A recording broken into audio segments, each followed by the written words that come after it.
Rolling for Scones by Jill Cooper. Chapter 1. Through the charred doorway of Emberhaven Lodge, Kaela stepped on ash-covered floorboards. The once vibrant tavern stood as a hollow shell, timber frames blackened and splintered. Whispers of enchantment trapped in the air like ghosts through the fallen beams. The main room, where laughter had once echoed, lay shrouded in soot and silence. Polished tables now resembled darkened relics, their surfaces marred by the fire's cruel grip. The massive hearth, once a beacon of warmth, gaped open like a mouth that had forgotten how to smile. The air held a lingering scent of smoke, yet underneath it all, she caught hints of vanilla and cinnamon, ghostly reminders of the bustling tavern this place had once been. Beside her, Cinder's tail swished back and forth, the hearth dragon's scales casting a warm glow in the dim interior. Now, as you can see, Mary Halffoot gestured expansively, her enthusiasm undampened by the devastation. The main room still has excellent bones.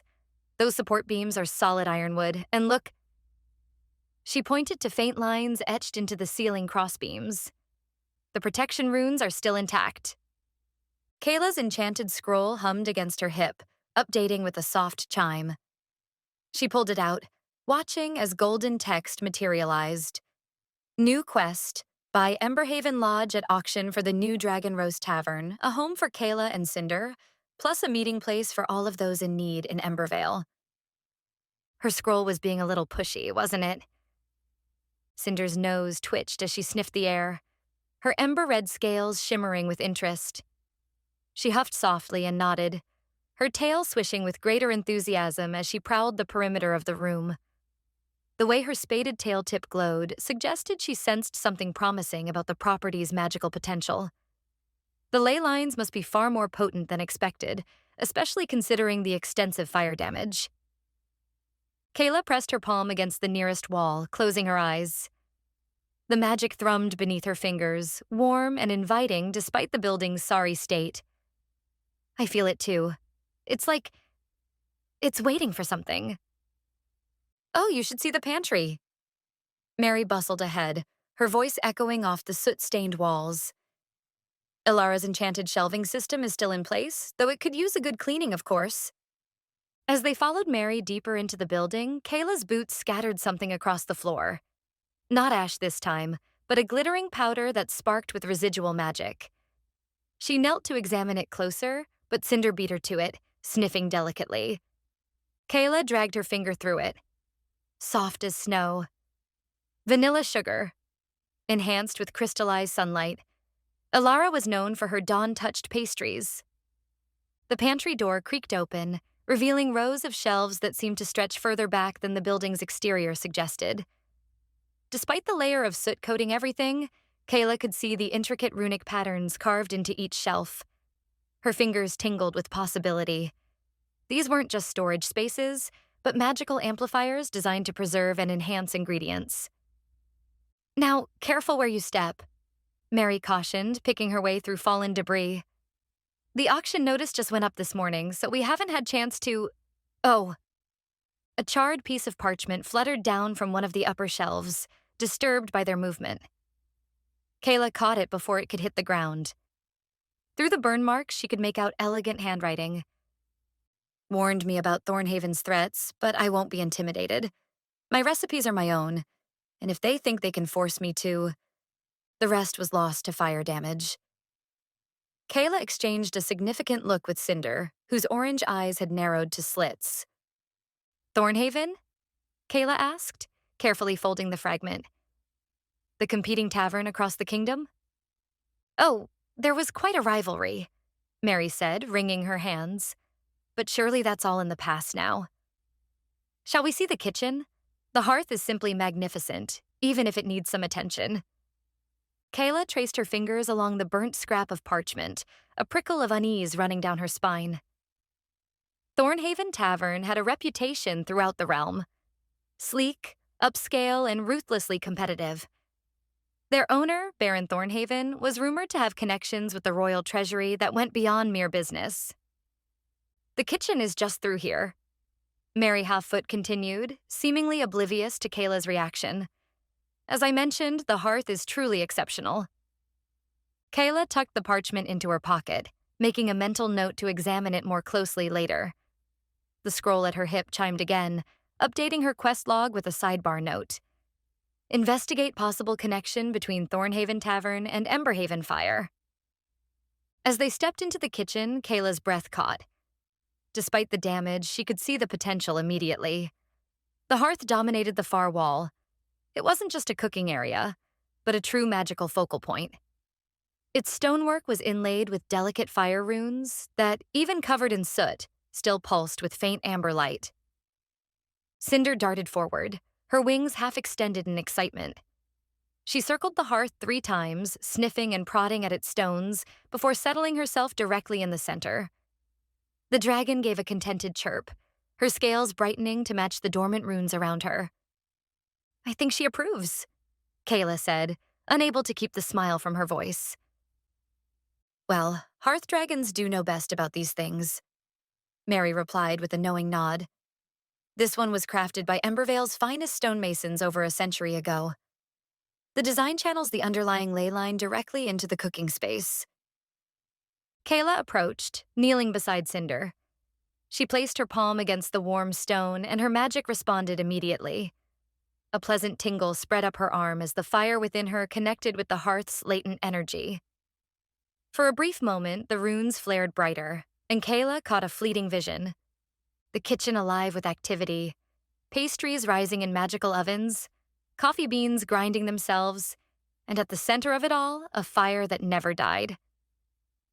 "I've never felt a connection like this," Kaela murmured, pulling her hand back reluctantly. "It's perfect." "Ilara was quite the fire mage herself," Mary said, "though nowhere near your caliber, of course. She always said this hearth had a soul of its own." Cinder huffed in agreement, sending a small puff of flame into the air. The smoke formed a miniature dragon shape before dissipating against the ceiling. Kaela rose and turned in a slow circle, taking in the rest of the kitchen. Though damaged, the bones were indeed spacious countertops of solid stone, cabinets that, once cleaned, would provide ample storage for her ingredients. Near the back wall, a large window overlooked what must have once been a small herb garden, now overgrown but salvageable. Her scroll chimed again, and she glanced down to see her stats flickering with a momentary boost. Strength, 10 + 1 from Hearth Connection. Dexterity, 14. Constitution, 15. Intelligence, 12. Wisdom, 10 + 2 from Property Recognition. Charisma, 18. Mary cleared her throat. "Now, I should mention that there are other interested parties. Baron Thornhaven's representatives have already made inquiries." Kayla's momentary joy dimmed. "Of course they have," she muttered. "The auction is set for the day after tomorrow. With the damage, the reserve price is quite reasonable, but—" Mary hesitated. "But Thornhaven will bid high," Kaela finished for her. "He does seem particularly determined to acquire this property," Mary admitted, "though I can't imagine why. His establishment in the royal quarter is doing splendidly." A shiver ran through the floorboards beneath them, subtle enough that Mary didn't seem to notice. Kaela felt it, though, and so did Cinder, whose head snapped up, eyes narrowing. Something in the building's foundations was responding to their presence, or perhaps to the mention of Thornhaven's interest. Kaela moved back to the hearth, pretending to examine it more closely while she whispered to Cinder, "Did you feel that?" The dragon nodded once, her tail twitching with nervous energy. "There's something here," Kaela murmured. "Something important. Maybe that's what Thornhaven is after." Mary was now rummaging through her satchel.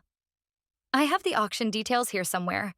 The minimum bid starts at 500 gold pieces, though I expect it'll go much higher." 500 gold pieces. Kaela had 412 saved from her time with the Royal Guard. Not nearly enough if Thornhaven was serious about bidding. She would need help. "Is there an attic or cellar?" Kaela asked, trying to keep her voice casual. "Oh, yes, both actually. The cellar entrance is through that door there, though I'm afraid it flooded during the firefighting efforts. The attic should be accessible from the hallway. Kaela nodded, already formulating a plan. I'd like to place a provisional bid now, if that's possible. Mary's eyebrows shot up in surprise.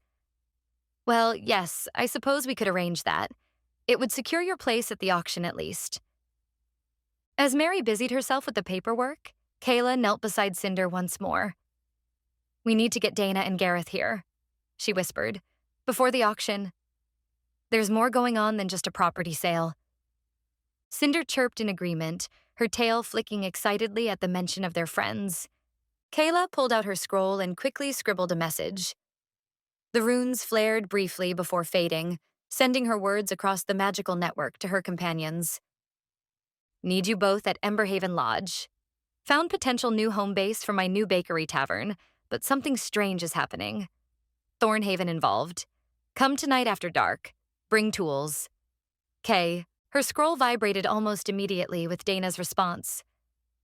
Ooh, sneaking, breaking, and entering? Count me in. We'll bring lockpicks and my +2 stealth boots. Dash D. Garrett's reply came moments later, his concern evident even through the written words. I'm helping with the newbies at the Adventure Guild. I get off right before sundown. We'll come directly after. Be careful until then. Dash G. Kaela smiled, tucking the scroll away. With their help, she might just have a chance. She turned back to Mary, who was still sorting through her paperwork. One last question, Kaela said. Do you know exactly the fire started? Mary paused, a shadow crossing her face. That's the strangest thing. The investigation determined it was magical in nature, but not accidental. Someone deliberately targeted this place. And Alara, the previous owner? Missing, Mary said, her voice dropping to a near whisper. Since the night of the fire. No one has seen her since. Well, maybe she should have led with that.